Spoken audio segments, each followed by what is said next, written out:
Mata Atlântica de Ouro Preto, 7h15 da manhã. Mestre Leider aqui falando. Nós não podemos fazer introdução, né? Porque temos que economizar dados. Mas curtam, compartilhem, nos sigam e vamos lá. Nós descemos para isso, né? Para falar sobre as eleições dos Estados Unidos e as consequências. Já falamos sobre as consequências para a Europa, as consequências para o Brasil e agora as consequências para os Estados Unidos. Na verdade, esse deveria ser... Cara, a altura daquela árvore é uma coisa que me impressiona. Ela é muito alta. Uau! Ela deve ter o quê? Uns 30 metros. Mas vamos lá. As consequências das eleições para um povo deveria ser a primeira e mais importante coisa a ser discutida, né?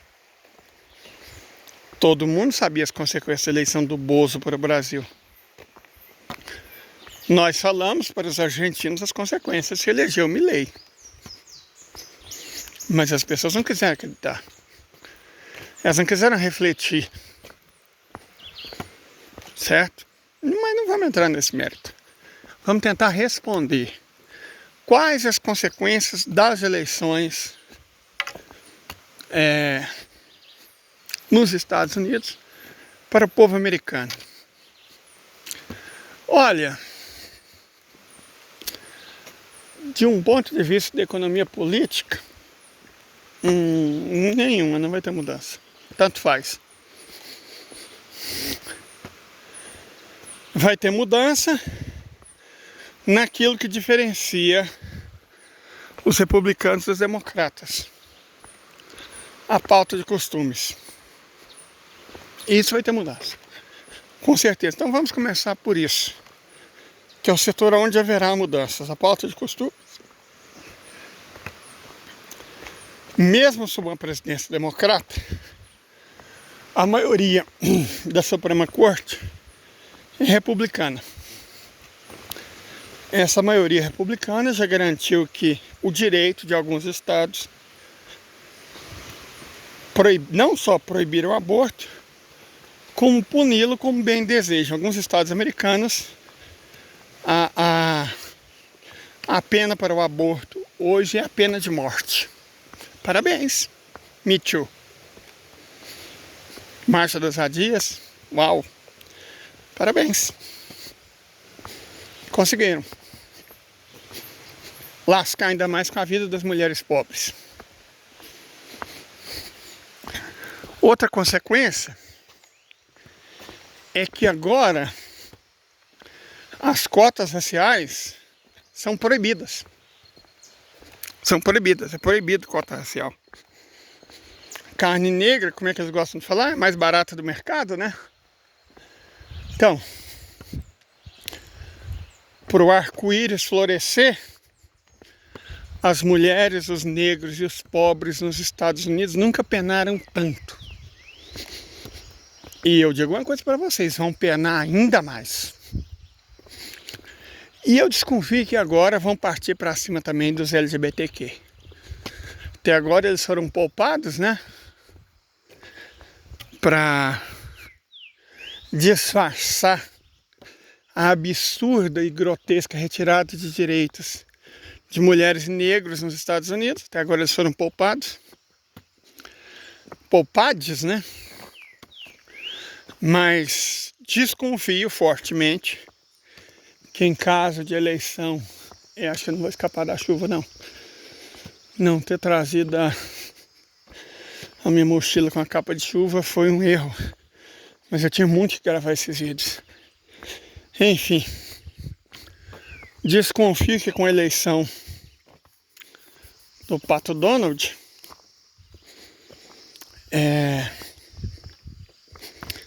a situação desse público, que até agora tem sido poupado, vai piorar muito.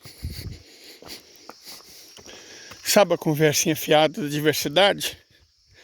Que se viu para escamotear e impedir a discussão sobre luta de classes? Então, ela também agora vai ser soterrada. Mas só depois de ser reduzida a cinzas. Então, vencendo o Laranjão, é bastante provável que isso ocorra. Se os democratas vencerem, não muda nada. O que foi feito contra os negros está feito. O que foi feito contra as mulheres está feito. Só vão ser preservados os direitos do público LGBTQ. Essa é a diferença. Porque, de um modo geral, vamos imaginar a discussão que deveria importar. O que vai ser feito em termos de política industrial? Nada que funcione. Como assim nada que funcione? As pessoas que controlam o Biden, né? Elas tiveram ideias de política industrial. Isentar de impostos e blá blá blá. Né? Isentou. Foi reindustrializado? Não. As empresas aproveitaram e não pagaram imposto, mas não investiram. E vai ficar por isso mesmo. Ficaram sem os investimentos, que já não tinham, quer dizer, não ganharam os investimentos, também ficaram sem o dinheiro dos impostos. Foi o que aconteceu.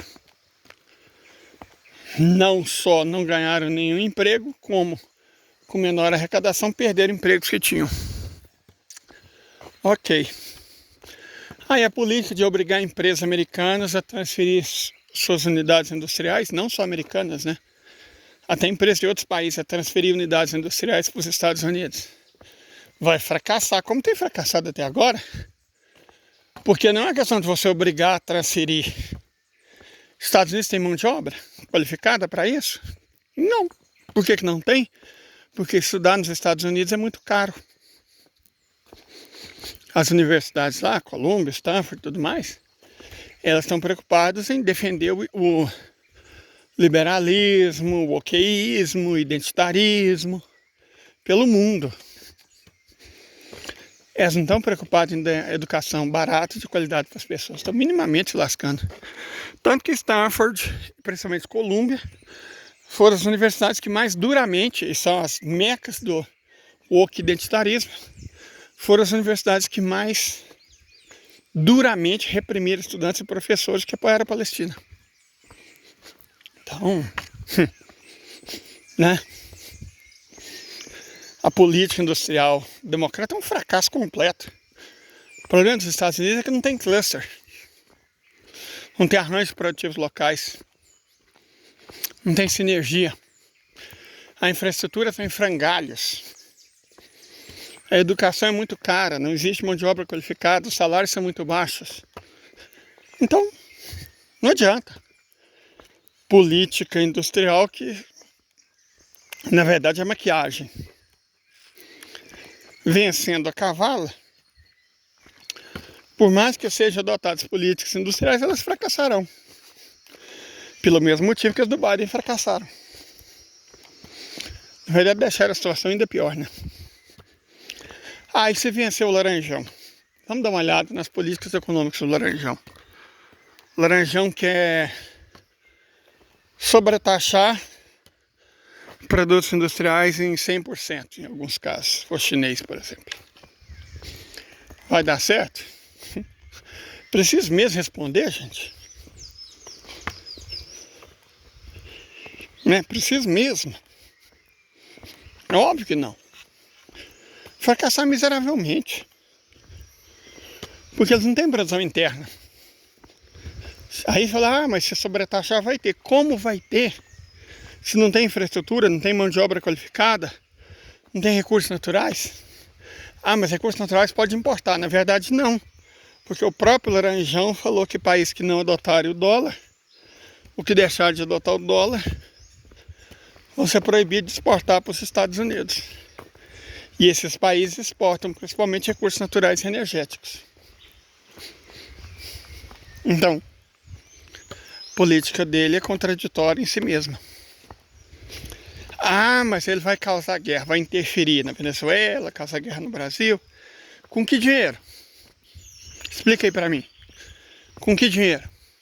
Essas linhas são quebradas. De onde eles vão tirar dinheiro para fazer isso? Ah, mas eles imprimem. Ah, ok. Então tá, eles imprimem. Vamos supor que é fácil assim, eles imprimem, né? Então, qual indústria vai produzir o equipamento para fazer a guerra? A Boeing? Ela quebra antes do fim do mandato do próximo presidente, seja ele qual for, a Boeing quebra. Os Estados Unidos, quando terminou a Segunda Guerra Mundial, tinha mais de 500 empresas do setor de defesa que concorriam amplamente entre si, favorecendo enormemente o desenvolvimento de engenharia e tecnologia. Mas aí, capitalismo, lembra de eu falar? Ele tende ao monopólio, ele busca desesperadamente o monopólio. Essas 500 empresas hoje são 5 monopolistas gordas. Você quer saber de lucro, de roubar o dinheiro do contribuinte. Tá nem aí para produção, para tecnologia, inovação, P&D, infraestrutura, tá se lascando para isso. Então eles vão invadir a Venezuela com qual dinheiro? E se eles imprimirem dinheiro, com qual munição? Com qual equipamento? Com quais armas? As que têm fracassado miseravelmente na Ucrânia? Com aquelas armas? Ah, mas não, sem mais. Quem está na Venezuela? Irã, Rússia e China. Vocês acham realmente que eles vão passar por cima do submarino nuclear Deus do Vento Norte? Que eles vão encarar o Poseidon?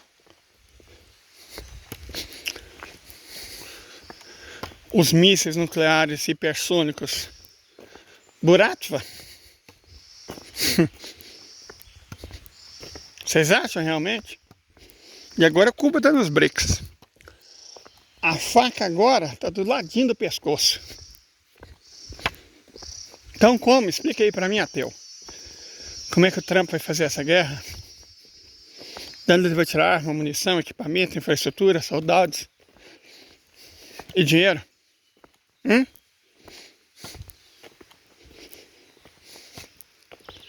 é que eles vão fazer? Eles vão invadir o mundo inteiro? Ah, mas tem o Jamil Chad falou que eles têm um projeto, né, secreto, assim, tão secreto que o Jamil Chad teve acesso a ele. Que vão usar ao SEID, vão financiar grupos, não sei o que. Ah, gente, por favor, vá crescer. Se acreditar nesses contos de carochinha. Acabou. Acabou. E aí não faz diferença quem ganha. Como diz a Dilma, não faz diferença quem vai ganhar ou quem vai perder. Vai todo mundo perder. Eu creio que eles vão perder até o próprio país. Porque farinha pouca, meu pirão primeiro. A eleição começa amanhã, né? E aí tem todo um processo de contagem de voto que demora horrores. Tem voto pelos correios, contestação judicial. O povo vai querer ver as atas, né? Aprenderam, tem as atas. Essa eleição vai terminar muito mal, não importa quem vença. Quer dizer, ninguém vai vencer. Não importa quem perca. Ela vai terminar muito mal. Mas muito mal mesmo. Certo? Ela vai terminar muito mal. Então, não tenha expectativas. Não passem medo lendo a Folha. Eles não têm o poder para fazer tanta maldade. É uma história do lobo mau e do Chapeuzinho Vermelho, em que o lobo mau está com artrite reumatoide, tabanguela, diabetes, hipertensão e gota. Além de sinais de demência. Chapeuzinho Vermelho, claro, por hábito, tem que ficar de olho e tal. Ixi, já era. Entendem? Já era. Não vai ser um processo bonito, nem um processo rápido. Acho que vai ser todo esse último mandato de presidente dos Estados Unidos. Termina em 2030, né? Por aí. Pouco antes. Eu acredito honestamente que seja quem for o presidente dos Estados Unidos vai ser o último. Né? Tomara que o Laranjão vença. Porque vencendo a Kamala, a peteca de ter acabado com os Estados Unidos vai ser das mulheres e dos pretos. Não dos liberais. É isso. Daqui a pouco eu tenho sinal de internet. Começo a enviar os vídeos. E aí descansa um pouco e volta. Muito obrigado.